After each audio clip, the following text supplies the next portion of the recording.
Hi అండి. అందరికీ నమస్కారం. మనకు తెలంగాణ రాష్ట్రంలో రేషన్ డీలర్ల భర్తీ ప్రక్రియ అనేది కొనసాగనుంది.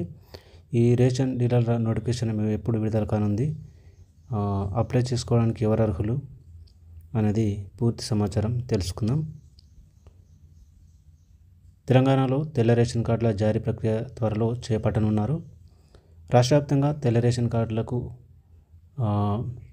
చాలామంది దరఖాస్తులు అయితే రావడం జరిగింది. ప్రజాపాలన సందర్భంగా కొత్త రేషన్ కార్డులకు దరఖాస్తులు స్వీకరించారు. కాగా కొత్త రేషన్ కార్డుల ప్రక్రియ త్వరలో చేపట్టనున్నారు. రేషన్ కార్డుల జారీ అనంతరం రాష్ట్ర వ్యాప్తంగా ఉన్న రేషన్ డీలర్ల ఖాళీలను కూడా భర్తీ చేయనున్నారు.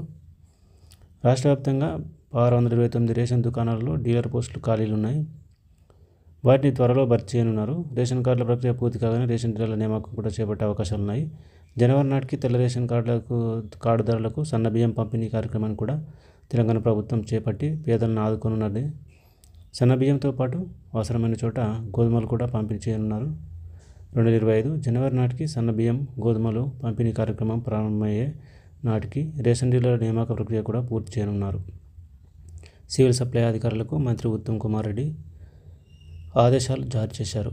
రాష్ట్ర వ్యాప్తంగా ఎక్కడెక్కడ రేషన్ డీలర్లు ఖాళీలు ఉన్నాయో గుర్తించి వాటిని భర్తీ చేయాలని ఆదేశించారు. ముందుగా ఆ ప్రక్రియను అధికారులు వేగవంతం చేయనున్నారు. రేషన్ డీలర్ పోస్టుకు 10వ తరగతి విద్యార్హతతో పాటు ఖాళీగా ఉన్న రేషన్ షాప్ స్థానికుడై ఉండాల్సి ఉంటుంది. 18 సంవత్సరాల పైగా ఉన్న వ్యక్తికి అవకాశం కల్పించనున్నారు. సొంత గ్రామంలోనే ఉద్యోగం చేసే ఈ అవకాశాన్ని స్థానికులు వినియోగించుకోవచ్చు.